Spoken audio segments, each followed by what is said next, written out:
Tu sais quoi? On va se mettre direct dans l'ambiance. Hello! Oui, je sais, cette vidéo a peut-être un tout petit peu de retard, mais je vais être franche, c'est la deuxième fois que je la filme, que je la monte, et la première fois, j'avais fait ça comme ça, c'est-à-dire que j'avais rien écrit, et j'étais chiante, mais chiante à mourir. Bref, aujourd'hui on est sur une vidéo que je voulais un petit peu spontanée, et c'est complètement loupé puisque j'ai fini par l'écrire. Parce que la dernière fois, enfin la première fois que je l'ai filmé, je me suis un petit peu éparpillée. Et comme le but aujourd'hui ce n'est pas de perdre des abonnés mais bel et bien de me confier à toi, eh bien on va faire comme ça.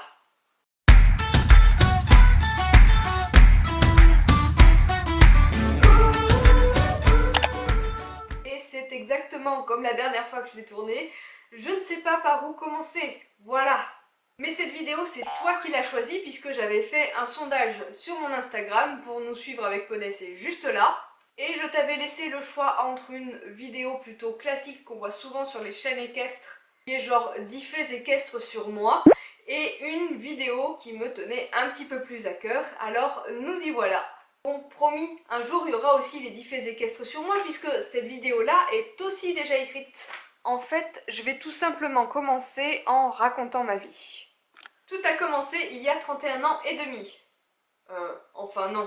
Tout a commencé quand j'avais 4 ans, lorsque ma famille m'a inscrite au poney pour la toute première fois. Depuis lors, cette passion qu'est l'équitation prend une place phénoménale dans mon existence. Depuis toujours, je vis cheval, j'existe cheval, je dors cheval, je mange cheval. Ah ouais, non, ça non, faut pas le dire. Bref, tu l'auras compris, les chevaux, c'est toute ma vie. Et comme beaucoup, lorsque je suis rentrée dans la vie active, que je suis devenue adulte, j'ai eu une courte période pendant laquelle, eh bien, je me suis un petit peu éloignée des chevaux et je me suis trouvé d'autres centres d'intérêt. Je crois que dans toute ma vie, cette période a dû durer environ peut-être 3-4 ans maximum si on met tout bout à bout. Ce qui fait finalement pas grand chose dans une existence de bientôt 32 ans. Et malgré ça, malgré cette passion qui m'anime, je choque littéralement les gens lorsque je leur dis qu'Hélion est mon premier cheval et que ce sera le seul.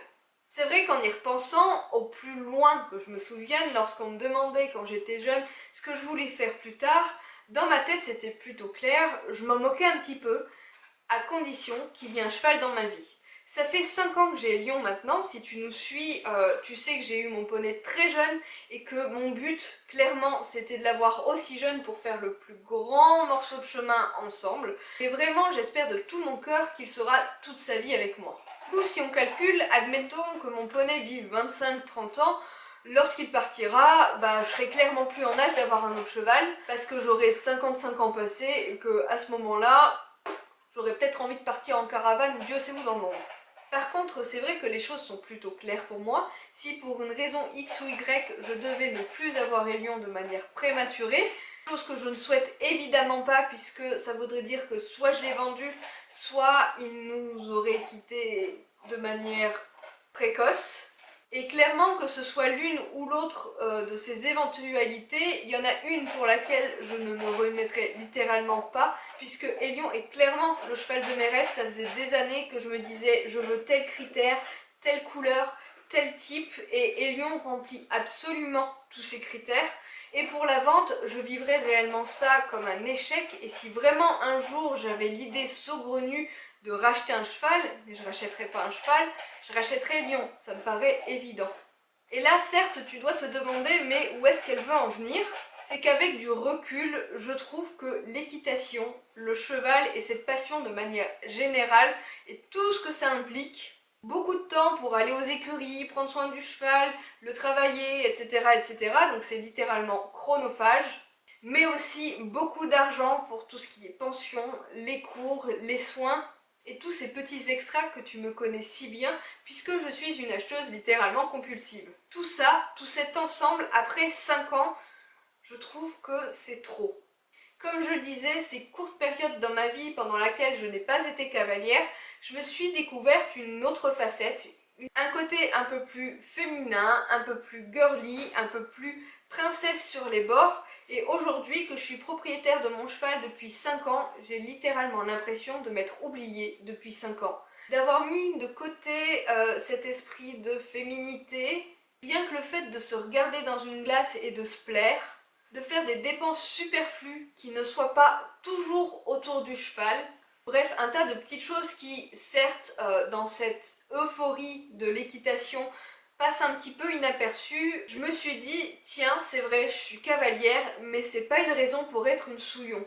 En y repensant, quand je ne montais plus à cheval et que j'avais donc arrêté d'acheter 10 tapis de selle par an et d'autres éléments superflus pour ma sellerie dont je n'ai pas forcément besoin, c'est le moment de ma vie où j'avais une garde-robe la plus remplie du monde, des paires de chaussures à foison et que je collectionnais les palettes de maquillage. Je crois entre nous que j'ai un petit peu dévié ma frustration des tapis de selle vers d'autres domaines, mais finalement ce n'était pas plus mal et ça me plaisait tout autant puisque j'ai même été jusqu'à faire une formation de conseillère en images. Oui oui, c'est pas une blague. Pourtant maintenant quand tu regardes ma garde-robe et celle de mon poney est mieux sapé que moi. Alors c'est sûr, hein, pour aller aux écuries, je peux me la péter. Mais entre nous, j'ai perdu un petit peu de ce bling bling dans ma vie et il est grand temps de faire la part des choses entre la moumoute et les paillettes. C'est là que j'en viens à mon petit cahier. Je me suis listé les quelques étapes indispensables pour me lancer dans ce défi et dans cette petite aventure. Étape 1, l'annoncer sur YouTube. Ça, c'est fait. Oui, mais pourquoi? Tout simplement parce que j'en suis certaine, toi aussi, tu n'es pas seulement cavalière dans ta vie. Ou cavalier, pour toi qui passes par là. Il y a bien des moments dans ton existence où tu as une vie sociale en dehors des écuries. Moi par exemple, c'est au travail. Quoique moi c'est un petit peu à part, j'ai un emploi dans le monde du cheval. Je suis presque sûre que si un jour j'arrive au travail en tenue d'équitation, ça choquera jamais personne, malgré le fait que je sois derrière un bureau toute la journée. Et en y repensant, je suis à peu près sûre qu'il y a certains matins où je vais au travail et que le soir je sors du travail pour aller aux écuries, je mets mes chaussettes d'équitation sous mon jean. Il manquerait plus que j'aille aux écuries en escarpin, tiens. Et quelque chose me dit que peut-être toi aussi, dans toute cette passion qu'est l'équitation, tu t'es éventuellement un petit peu perdu et que par cette démarche que j'ai aujourd'hui, je peux éventuellement t'embarquer avec moi. Étape 2. Accepter qui je suis. Alors comme ça, oui, ça paraît tout bête. Mais à l'heure actuelle, quand je me regarde dans un miroir, je suis pas vraiment inspirée. Je crois d'ailleurs que je ne me regarde même plus dans le miroir. Des fois, j'ai des tenues, j'ai l'impression d'être une adolescente de 17 ans. Pourtant, il n'y a qu'à voir ma dégaine aujourd'hui, mes touches de rose aux écuries, ma moumoute, mes paillettes, mes strass. J'avoue, j'ai toujours ce côté un petit peu femme-enfant. J'ai de plus en plus de mal à assumer. Et pourtant, j'ai bientôt 32 ans. Mais je ne suis pas encore prête à me défaire de ce côté un petit peu pump it up.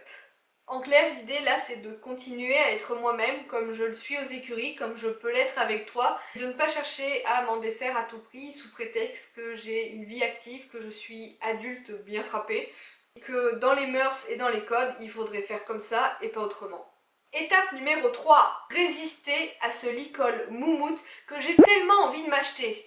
Alors oui, ça peut être un licol moumoute ou un tapis à la con. Si j'étais riche, ça se saurait. Et forcément, les mois où j'aurais un petit peu plus envie de penser à moi, eh bien je n'aurais pas forcément les moyens d'équiper poney et encore plus qu'il ne l'est déjà. Tu me diras, lui, il s'en fiche que je porte des escarpins roses, des mini-jupes de pouf, des tailleurs à paillettes, mais je suis à peu près sûre qu'il n'a même pas remarqué que je venais de lui acheter un nouveau tapis free jump, par exemple. Et donc, en conséquence, étape numéro 4, me tenir à seulement un seul élément par mois de ma fameuse wishlist annuelle. Si tu l'as regardé en début d'année, t'as bien vu qu'il y avait certains éléments plutôt onéreux et donc en conséquence, faudrait pas en abuser. Faudrait que je laisse un peu de place à d'autres choses, des vêtements par exemple, parce que dans ma garde-robe, il ne me reste plus que 4 ou 5 jeans éventuellement, et parmi ceux-là, je crois qu'il n'y en a plus que 2 qui aient survécu au frottement des cuisses. Toi aussi, tu as des cuisses qui se font des câlins en marchant, je pense que tu vois de quoi je parle. Tu sais, ces fameux trous qu'on a au niveau des cuisses parce qu'on use nos pantalons jusqu'à la couenne. En gros, là, l'idée, c'est de remettre l'équitation à sa place de passion raisonnée, raisonnable et de ne pas en faire des pâtes à caisse. On en fait toujours trop, on en achète toujours trop, il n'y a plus de place pour le reste. Étape 5. faire du vide dans mes armoires. L'année dernière, j'ai fait du vide dans les armoires de poney. Ça m'a fait un grand bien, mais c'est bientôt le printemps et c'est donc l'occasion rêvée pour enfin faire du vide et du tri. Bye bye le taille 36, je crois qu'il faut littéralement que j'en fasse mon deuil. Je tends même vers le taille 40 actuellement, c'est un petit peu l'enfer, hein. Quand je parlais tout à l'heure des miroirs que je ne regarde plus, c'est un petit peu à cause de ça aussi. L'idée là, c'est de tout réessayer, parce que ok, quand on y pense, quand on regarde mes placards, mes tiroirs, mes armoires, je ne manque pas de vêtements, mais surtout, je ne manque pas de vieilleries. Des machins qui sont abîmés, décolorés, troués, et que je ne jette pas parce que tu te dis toujours « au cas où ». Mais au cas où de quoi? C'est moche, je ne veux plus les voir. Il serait fort temps que je remette le nez dedans parce qu'il y a des éléments, je suis sûre que ça fait au moins 10 ans que je les ai. Ça suffit, stop. J'ai dit cavalière, pas souillon. Étape numéro 6. Aller sur Vinted. Bon, ok, jusque-là, c'est pas trop un problème, mais ne pas taper dans la barre de recherche équitation. Tu vois ce que je veux dire, non?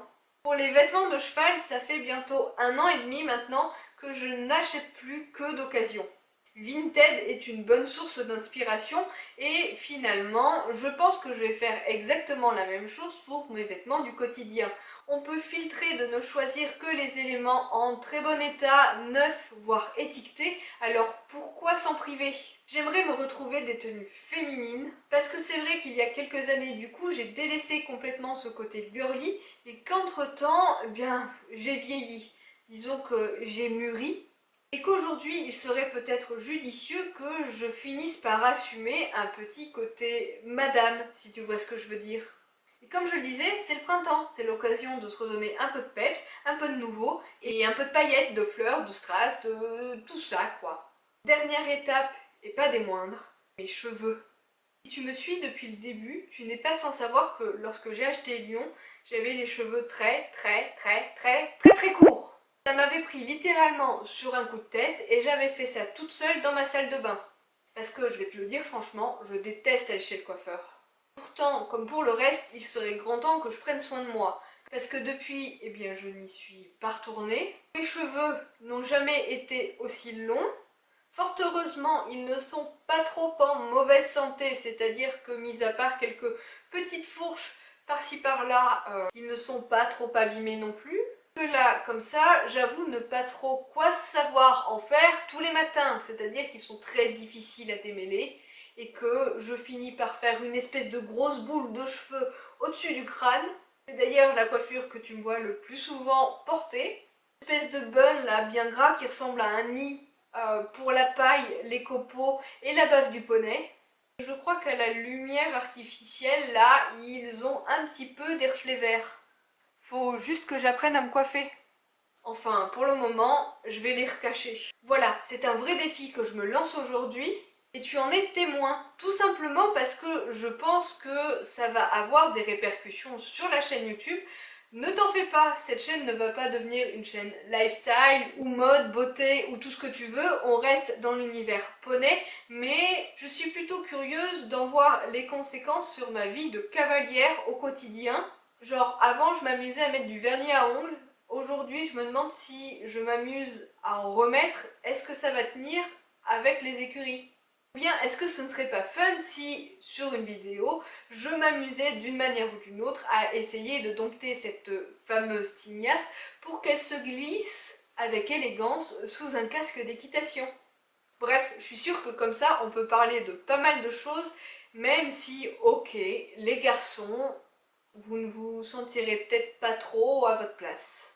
En attendant de me voir sur la chaîne maquillée comme un poney volé, je vais aller trier mes chaussures, prioriser mes achats du mois pour poney. J'hésite pour ce mois-ci entre le chouffe d'eau Bacontrack et la sous-couverture en nylon pour l'année prochaine qui est actuellement en promotion. Et sur ce, je vais aller méditer sur la façon dont la mise en selle peut faire travailler mon abdos fessier. Allez, à bientôt!